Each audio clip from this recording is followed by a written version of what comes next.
Hey guys, welcome back to my channel. Today I'm continuing with my Beatles discography journey, and we have made it to their 12th studio album from 1970 called Let It Be. Now, from my understanding, from what you guys have told me, the Beatles actually recorded Let It Be before Abbey Road, but released it after Abbey Road. So that's why I'm recording this video today instead of Abbey Road. And I thought it would be nice to end this Beatles series with Abbey Road. So this is something I don't usually do in a music series.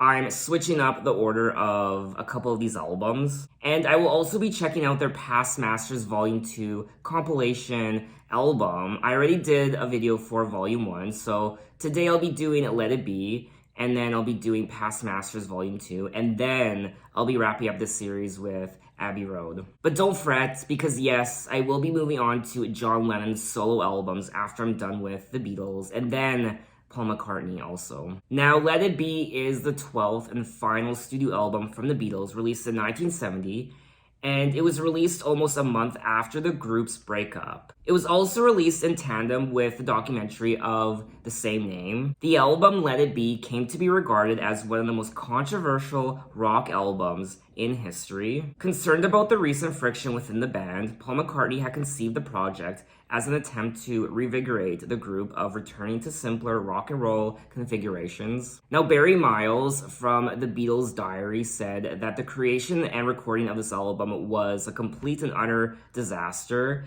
The Beatles were still exhausted from the marathon that was the White Album, the Beatles Sessions.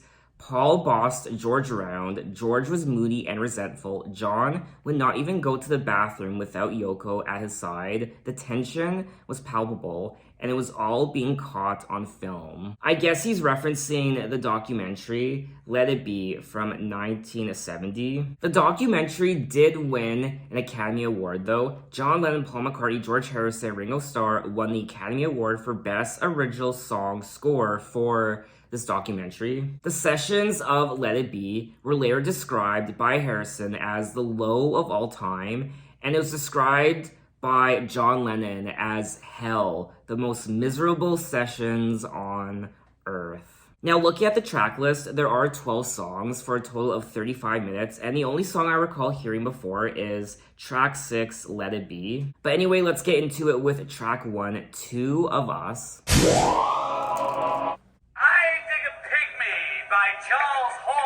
And the Deaf Aids. Two of us riding nowhere, spending someone's on our way back home. We're going home. Two of us sending postcards, writing letters on our way. We're going home. You and I have memories. Two of us wearing raincoats, standing so low on our way back home. We're going home. You and I have memories. Two of us wearing raincoats, standing so low on our way back home. We're going home.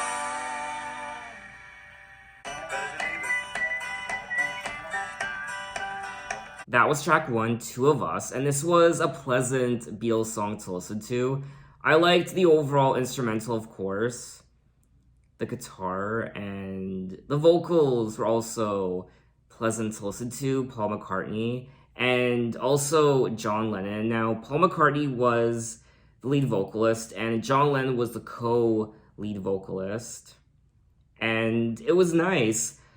I don't know if I would listen to it again. Compared to a lot of their other songs, I didn't find this track as memorable as what I'm used to from the Beatles and their last few albums. I like the part of the song where they go, "We're going home," and then the drums from Ringo Starr gradually kick in. You and I have memories longer than the road that stretches out ahead, two of us wearing raincoats, standing alone in the sun. You and me chasing paper, getting nowhere. On our way home, we're on our way home. We're going home, you better believe it. Goodbye. The song is also an ode to one of John Lennon and Paul McCartney's influences, the harmonies of the Everly Brothers. So I did like the overall instrumental and the harmonies of Paul and John's vocals. I like the lyrics, but like I said, compared to a lot of their past songs from their prior albums, their most recent albums before Let It Be, I honestly probably wouldn't really listen to the song again. It wasn't really. I don't want to say it wasn't my cup of tea because I did like listening to it. I just didn't find it. I don't know, I just feel like there was something missing. I personally wouldn't listen to it again. Anyway, let's move on to track 2, Dig a Pony. Yes,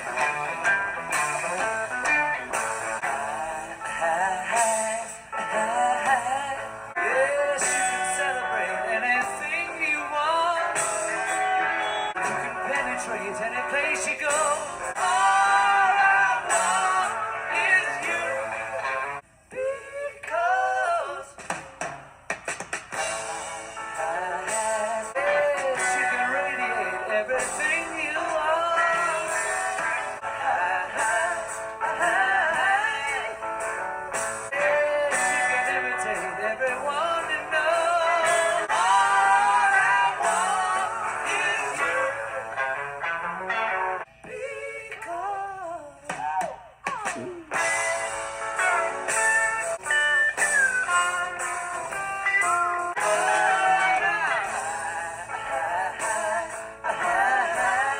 Yes, you can indicate anything you see.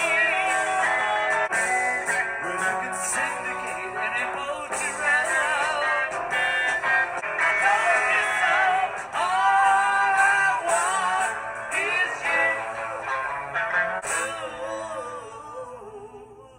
Because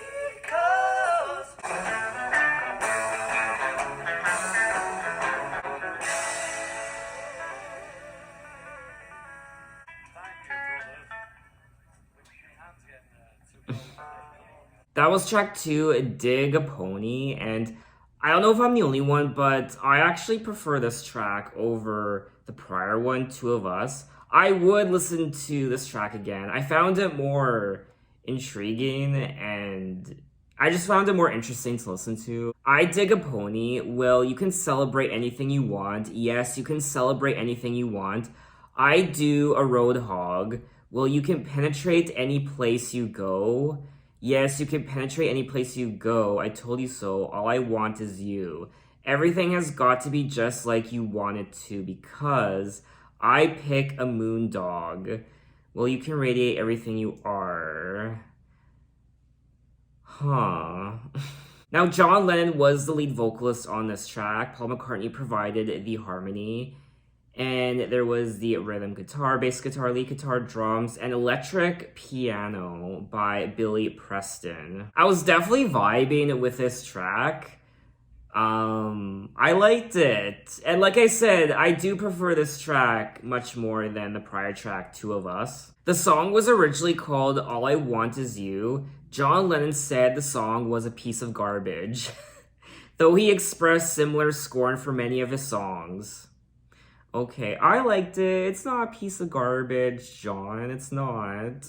Maybe he's just really hard on himself. It was written for his soon-to-be wife, Yoko Ono, and features a multitude of strange, seemingly nonsensical phrases strung together in what Lennon referred to as a Bob Dylan style of lyric. Now, according to Ian MacDonald's description of the lyrics celebrate countercultural claims that society's old values and taboos were dead, that life was a game and art a free-for-all, and especially that words meant whatever the hell one wished them to. I mean, I will be honest, I'm not crazy about the lyrics of this track, but what did it for me was the overall instrumental and John Lennon's vocals, so I would listen to this track again, definitely. Anyway, let's move on to track 3, Across the Universe.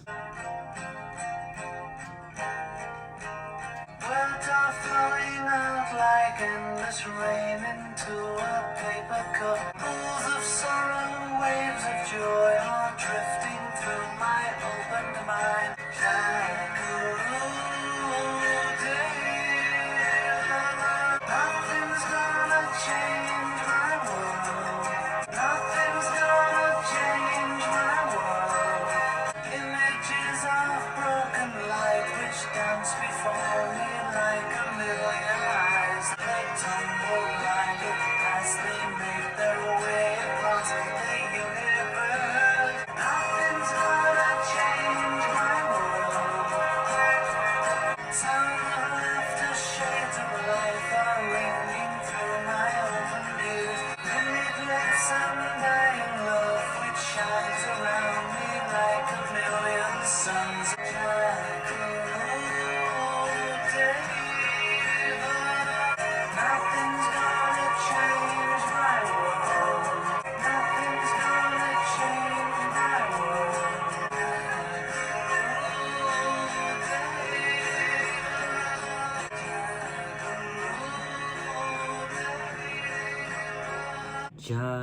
Jagaru Deva.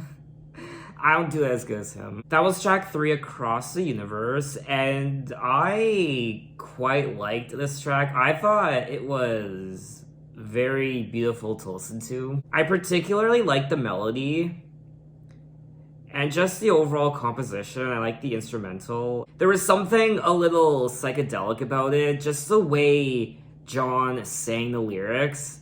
It kind of put you in a trance, and it's a very, I don't know, it made me feel good, and I liked the strings too. I wasn't expecting the strings on this track. The song has been covered by many artists, including David Bowie on his 1975 album Young Americans. I did a video for Young Americans. I don't remember that. Oh, okay. Well, I must have listened to the David Bowie version. The flavor of the song was heavily influenced by John Lennon and the Beatles' interest in transcendental meditation in the late 1967 to early 1968 when they visited India, I guess. Based on this, John added the mantra Jai Guru Deva to this particular piece of music. Words are flowing out like endless rain into a paper cup.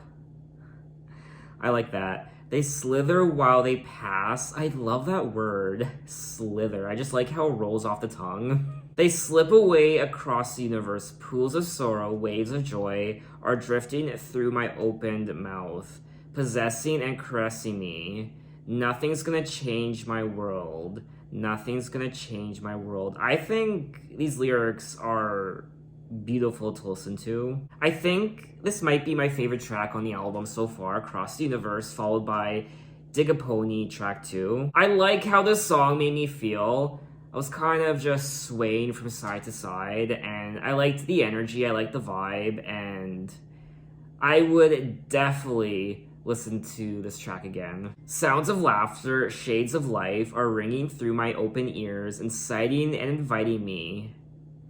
Limitless, undying love, which shines around me like a million suns and calls me on and across the universe. Jai Guru Deva. I have that part stuck in my head. Anyway, let's move on to track 4, I, Me, Mine.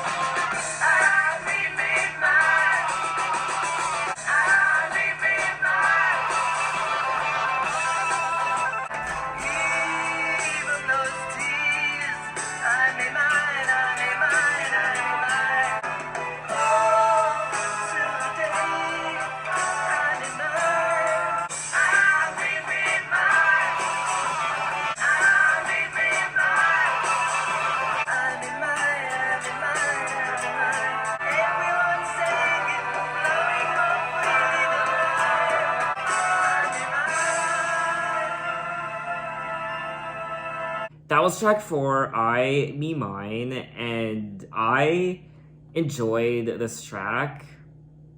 It was very interesting to listen to. It was quite dramatic. I like the chorus. I, me, mine, I, me, mine, I, me, mine, I, me, mine. It is quite catchy. I, me, mine, I, me, mine, I, me, mine, I, me, mine. Okay, I'll stop. Now, this is a George Harrison song. He wrote the track, and he was the lead vocalist also, and he played the acoustic guitar and the lead guitar. Paul McCartney was the harmony vocal, the organ, electric piano, Ringo Starr the drums, and the violins. There were trumpets, trombones, harps. There was a female choir. Written at a time of acrimony, I've never heard of that word before, within the group. The lyrics lament humankind's propensity for self-centeredness and serve as a comment on the discord that led to George Harrison temporarily leaving the Beatles. The musical arrangement alternates between waltz-time verses and choruses played in the hard rock style. And that's one thing I'm liking about this album so far, production-wise. We're getting the hard rock moments, but also we're getting the softer moments with the piano and the strings and the choirs, so I like that juxtaposition. When George Harrison presented the song to the other members, John Lennon showed little interest and instead waltzed with Yoko Ono while the other Beatles rehearsed the song.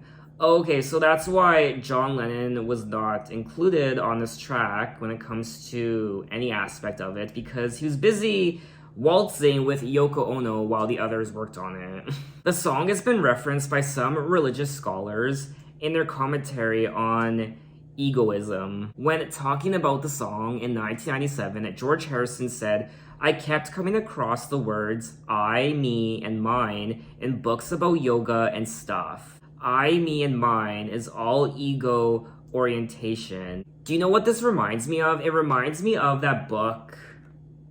It's on my bookshelf. A New Earth by Eckhart Tolle. This is what it looks like right here. And it was all the rage like a decade ago or so. Oprah made it popular. I think that's why my mom started reading it, and then she turned it on to me. But it really is very life-altering, and Eckhart does talk about the ego. And that's where I first learned about the ego, and it says here, Tolle expands on these powerful ideas to show how transcending our ego-based state of consciousness is not only essential to personal happiness, but also the key to ending conflict and suffering throughout the world. Tolle describes how our attachment to the ego creates the dysfunction that leads to anger, jealousy, and unhappiness. So this was very eye-opening to me, and what's really interesting is when I finished reading this book, a few months later, I was taking a walk in my nearby park, and on one of the benches, someone inscribed the title of this book, and it said something along the lines of, "Read Eckhart Tolle's A New Earth and it will change your life." And it was so weird because I was looking at that inscription on the bench that someone left, and I was thinking to myself, what are the odds? I just finished reading that book, and here is someone inscribing on this park bench to read this book. It's like, it was such a weird coincidence. Or maybe it wasn't a coincidence. When discussing I, me, mine, George Harrison said he was addressing the eternal problem of egoism, and that his perspective was informed by his past experiences with the hallucinogenic drug LSD. I had a great time listening to this track, and I'm liking this album so far. I was a little nervous after listening to track 1, Two of Us. That is still my least favorite track on the album so far. But I liked Dig a Pony, Across the Universe, oh, I love it. And I Me Mine is another great track. So let's move on to track 5, Dig It. Like a rolling stone and the CIA and the BBC and Doris Day. Dig it, dig it, dig it. Can you dig it, my Georgie one? Aren't the angels come? Oh. When I find myself in times of trouble, Mother Mary comes to me. Let it be. Speaking words of wisdom. Let it be. Let it be. Let it be. Let it be.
That was tracks 5 and 6, Dig It and Let It Be. Now, track 5, Dig It, was quite short. It was under a minute. Lyrically, it was just a whole bunch of ramblings, I guess, in reference to Bob Dylan's Like a Rolling Stone, like a Rolling Stone, like a Rolling Stone.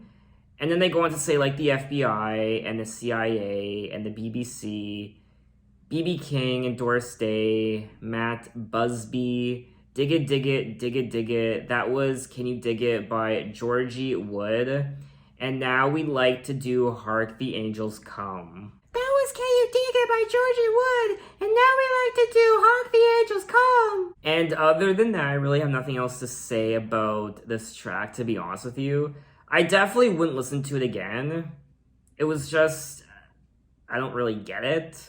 I don't get the point of it. It was kind of a waste of time, for me anyway. But then Dig It progresses into track 6, Let It Be. And this is, I don't need to tell you, this track is, it's so beautiful.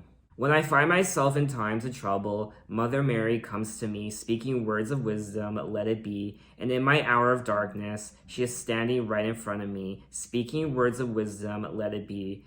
This is probably, obviously, one of my favorite tracks on the album overall, and probably, maybe my favorite song lyrically. And when the night is cloudy, there is still a light that shines on me. Shine on till tomorrow, let it be. I wake up to the sound of music, Mother Mary comes to me. I like this track. There's a sense of optimism and hope. Let it be. He sings about the night is cloudy, but there is still a light that shines on me. Paul McCartney said he had the idea of Let It Be after he had a dream about his mother during the tense period surrounding the sessions for the Beatles' White Album. Mary Patricia McCartney died of cancer in 1956 when he was 14 years old. When talking about the dream that Paul McCartney had about his mother, Paul said that in the dream, his mother told him, "It will be all right, just let it be." And when asked if the phrase Mother Mary in the song referred to the mother of Jesus, McCartney has typically replied that the listeners can interpret the song however they like. I personally think this is one of Paul McCartney's finest songs ever. And I will say, we are 6 tracks into this album so far, and there is something a little somber about it. Compared to the last few albums I listened to from the Beatles, they were more lively and eccentric and fun, I guess. Whereas this, it's a bit darker, a gorgeous track, and definitely one of the highlights on the album so far. So let's move on to track 7, Maggie May. Oh, dirty Maggie May, dare I take your hand away? And I'm in the home of London, that dirty, no good loving Maggie May. I've got a feeling deep inside, oh yeah. I've got a feeling I can't hide, oh no. I've got a feeling, yeah, oh yeah, yeah. I need you to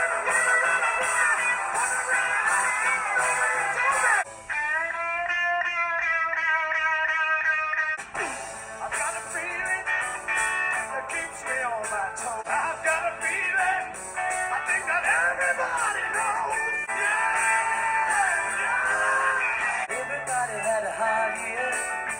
Everybody had a good time. Oh yeah, oh yeah, oh yeah, oh yeah. Everybody let the hair down. Everybody pulled the socks up.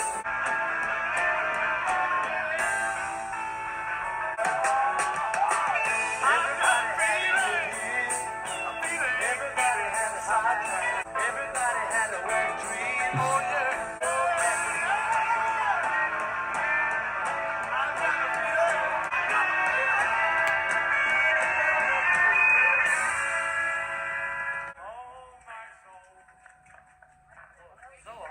That was tracks 7 and 8, Maggie May, and I've Got a Feeling. Maggie May was another short track on the album. It was under 1 minute, it was only 40 seconds, and it was fun to listen to, I guess. I don't really have a lot to say about it. Oh, dirty Maggie May, they have taken her away, and she'll never walk down Lime Street anymore. Oh, the judge, he guilty found her for robbing the homeward bounder. That dirty, no good Robin Maggie May. Now, Maggie May is a traditional Liverpool folk song about a prostitute who robbed a homeward bounder who is a sailor coming home from a round trip. Oh. And it looks like this Maggie May track, this traditional Liverpool folk song, is from what year? It's a very old song. It is a little random for the Beatles to sing this particular song. I don't know why they chose it for this album. Now, track 8, I've Got a Feeling, had some very strong vocals from Paul McCartney. He was the lead vocalist, and it says here that John Lennon was the co-vocalist also. Their vocal prowess is so strong on this track. I think that was the highlight of this song. The overall vocals. Everybody let their hair down. Everybody pulled their socks up. Everybody put their foot down. I've got a feeling everybody had a good year. A feeling deep inside. Oh yeah, everybody had a hard time. Everybody had a wet dream. Everybody saw the sunshine. I liked listening to it for the first time. It put a smile on my face, but it's not really a track I would typically listen to again. While Paul McCartney's song was very optimistic, John Lennon had actually endured a hard year. He divorced his first wife, Cynthia. His new partner, Ono, had a miscarriage. What? I didn't know that. Yoko Ono had a miscarriage? Aww. I didn't know that. And John Lennon was battling a heroin addiction. He was also arrested for drug possession. He was estranged from his son, Julian, and he had grown deeply unhappy in the Beatles. Now let's move on to track 9, One After 909.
That was track 9, One After 909.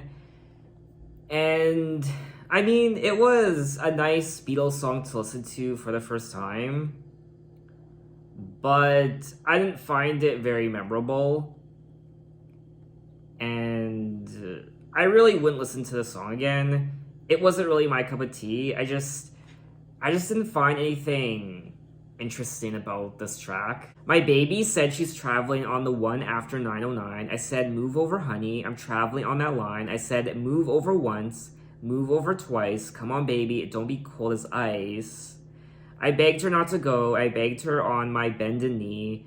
You're only fooling around, only fooling around. I said, move over once. So I don't really care for the lyrics either. I personally think this is one of the weaker songs on the album. The song was written no later than spring of 1960 and perhaps as early as 1957 and is one of the first Lennon-McCartney compositions. In his 1980 Playboy interview, John Lennon explained That was something I wrote when I was about 17. I lived at 9 Newcastle Road. I was born on the 9th of October. It's just a number that follows me around. Paul McCartney later said that it's not a great song, but it's a great favorite of mine because it has great memories for me of John and I trying to write a bluesy freight train song. And I won't lie, I'm kind of breathing a sigh of relief because now I know at one point Paul McCartney said that even he thinks this isn't a great song, which kind of lifts a weight off my shoulders. It kind of validates what I thought of the song, so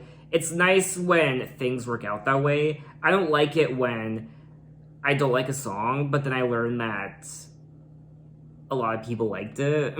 But anyway, let's move on to track 10, The Long and Winding Road. The long and winding road will never disappear. It always lead me to your door. Night and rain, crying for the day. Why leave me standing here? Let me know the way. And many times I've cried anyway. Back to where you left me standing here.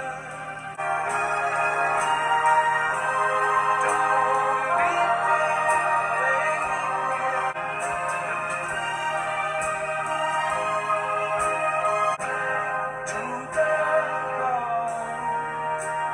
winding road.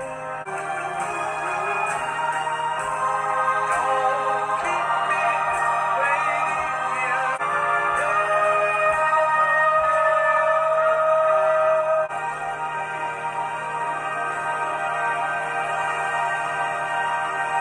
That was track 10, The Long and Winding Road, and I mean, it's a very beautiful song to listen to. I like the strings, I like the overall instrumental. I did find it a bit overly schmaltzy. And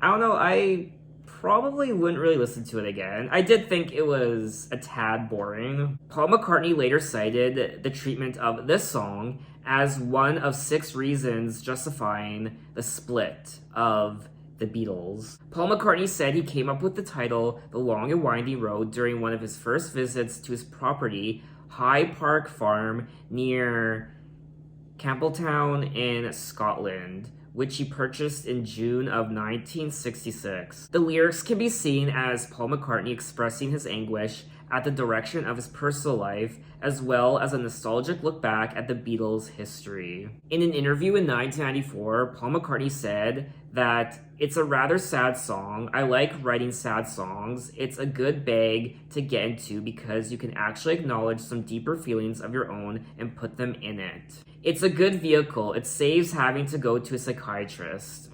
A reviewer for Rolling Stone said that the song is virtually unlistenable, with hideously cloying strings, a ridiculous choir that serve only to accentuate the listenless of Paul's vocal, and the song's potential for further mutilation at the hands of the countless schlock mongers who will undoubtedly trip all over one another in their haste to cover it. Well, that was a fucking mouthful. I mean, I don't think it's that bad. Jesus Christ.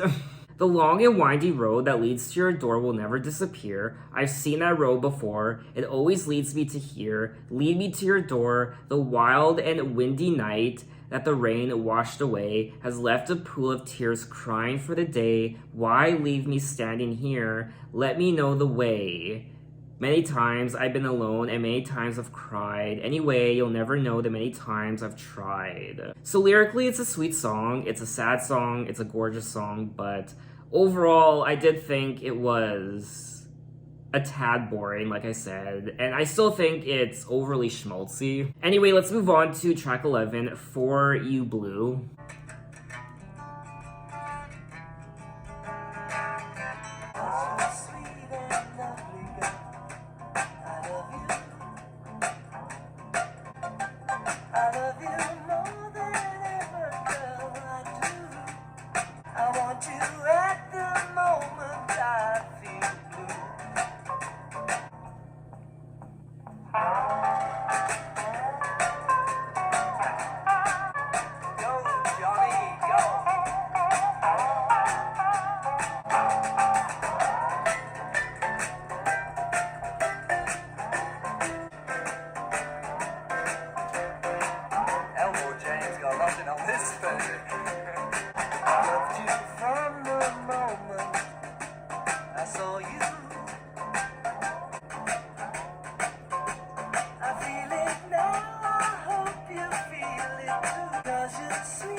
That was track 11, For You Blue, and this is another George Harrison song. I always like it when a George Harrison song pops up. It was a cute little song. I like the overall instrumental on the track, and it looks like John Lennon played the lap steel guitar, Paul McCartney played the piano and bass, Ringo Starr drums, and George Harrison acoustic guitar and lead vocal. But just like the last few songs I've listened to already, I wouldn't really listen to this track again. I just feel like the Beatles are capable of a lot better than some of these songs. Queen says no to pot smoky FBI members because you're sweet and lovely girl. I love you because you're sweet and lovely girl. It's true. I love you more than ever, girl, I do. I want you in the morning, girl, I love you. So on and so forth. So, I mean, the lyrics are okay. I didn't find the song that memorable, at least for me anyway. But I guess I'm in the minority because this song did top the US Billboard Hot 100. It reached number 1. Among music critics, some have admired the track for its lighthearted qualities and as a good band performance. Other commentators identify it as an inconsequential song, particularly in relation to some of the Harrison compositions that his bandmates rejected over the Let It Be period. George Harrison wrote it as a love song to his wife, Pattie Boyd. But anyway, we have made it to the end of the album at track 12, Get Back. Rosetta. Sweet Loretta Fat, she thought she was a cleaner. Okay.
That was track 12, Get Back, and this is definitely one of the best songs on the second half of the album, if not the best song. It's more exciting and memorable and intriguing than the last few songs I listened to. It's a nice vibe. It's a low-key party in your ears, I guess. Jojo was a man who thought he was a loner, but he knew it couldn't last. Jojo left his home in Tucson, Arizona for some California grass. Get back, get back, get back to where you once belonged. Sweet Loretta Martin thought she was a woman, but she was another man. All the girls around her say she's got it coming, but she gets it while she can. Now, this song also went number 1 on the US Billboard Hot 100. It reached number 1 in many other countries around the world as well. The album version of the song also ends with Lennon famously quipping, "I'd like to say thank you on behalf of the group and ourselves, and I hope we passed the audition." In an interview in Playboy magazine in 1980, John Lennon described Get Back as a better version of Lady Madonna, which I've yet to hear, but I will be listening to Lady Madonna in my next Beatles video when I check out their Past Masters Volume 2. John also said that there's some underlining thing about Yoko in there,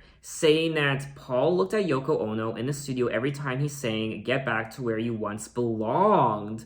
Oh. I enjoyed the overall composition of this track.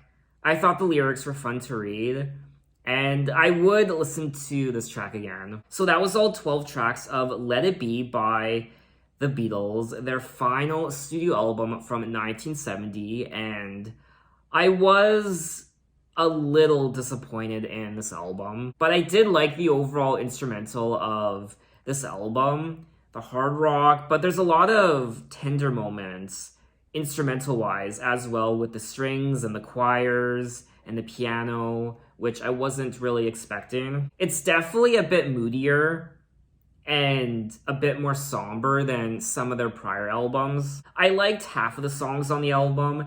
Very memorable, fun to listen to. I like the melodies and the instrumental, their vocals, but the other half, though I did like the instrumental on those tracks, I found them not memorable, a bit boring, and not very exciting. My favorite tracks are probably Dig a Pony, Across the Universe, I Mean Mine, Let It Be, and Get Back. There's also two tracks in particular, tracks 5 and 7, that for me were a waste of time. Dig It and Maggie May. I personally don't think this album lives up to what they've done before. But what I also like about this album is it is quite playful at times, especially the last few seconds and even the beginning seconds of some of these tracks, some candid moments in the studio. I also enjoy the songwriting on quite a few of these tracks. There were other tracks where I felt the songwriting was very ordinary and uninteresting. I personally felt like there was something a little disjointed about the album, but there are some immensely gorgeous songs on this album, like Across the Universe and Let It Be. Those two tracks in particular, I think, are the most beautiful tracks on the album to listen to. So for me anyway, I thought this was a solid Beatles album, but I feel like it could have been a lot better. So what did you guys think of the album, and what are your impressions? And like I said at the beginning of this video, this is regarded as one of the most controversial rock albums of all time. Maybe this is one of your favorite Beatles albums of all time. Tell me why in the comments. Maybe it's one of your least favorites. Again, tell me why. I am a little disappointed that Ringo Starr wasn't given a song to sing on this album. So officially that's that. And in my next Beatles video, we will move on to their Past Masters compilation album part 2. And I'm very much excited for that. And then finally, on March 1st, I will be uploading Abbey Road. Oh, I can't wait. Anyway, thanks for watching, guys. You can find me on Twitter, you can find me on Instagram, you can message me and say, hey, how are you? And I'll see you next time. Take care.